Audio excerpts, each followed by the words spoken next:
Time now to turn back to Hannah for a check of our forecast. And Hannah, we were talking about cold weather as these temperatures are dropping. Absolutely. As you can see behind me, our temperatures tonight are going to get around 31 degrees here in the metro area. We can expect around the board that those temperatures are going to get colder, and if there was a light breeze, again, it's going to feel colder than the actual temperatures. But let's go ahead and look at our next rain chances. So heading into Friday, I've put this 30% chance in here. This is mostly just for snow. Some of our areas could see a little bit of those flurries. Highest elevations, maybe just a slight little layer of those flurries that accumulate, but then our next rain chance really heads in as we head into this weekend on Sunday through Monday. So let's get a look at what we are expecting. So here's a look at just one of our models. They now have begun to agree that that low pressure system we were talking about earlier is going to stay up to the north, meaning we're mostly going to get rain, not as much snow. But as we move forward in time, again, here's looking into Friday.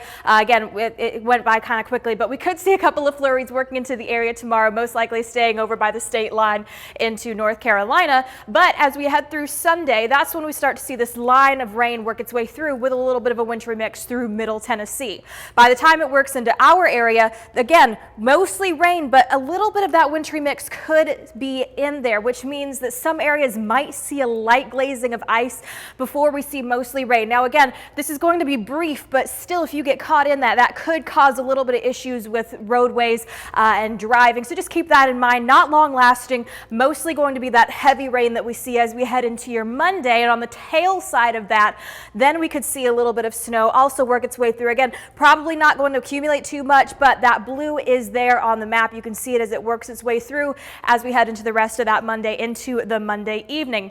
After that, things do dry out, but here's kind of an overall look for this very high impact storm. It's not necessarily going to be as bad for us with the wintry weather, mostly rain, but as we get into areas such as Kentucky and all the way up to the north, that's when things get pretty dicey. This area where it's going to be icy, if you have friends and family that live up there, they need to know that this system could cause some potential travel hazards. Also up to the north up here, just due to the, snow is a very high impact as well. So just keep that in mind. Again, we could possibly see a very slight wintry mix in that as well. Let me go back really quick to the potential rainfall. Other than that, rainfall amounts, we could get some moderate rainfall amounts of just over an inch of rain, maybe around an inch from the majority of the area. This is over the next 5 days. So if you haven't, it's always a good time to download the Local 3 weather app, especially with this little clipper system that's going to be working its way through. You want to stay updated on all of the updates as they come in. Here's a look at that 7-day weather forecast for you.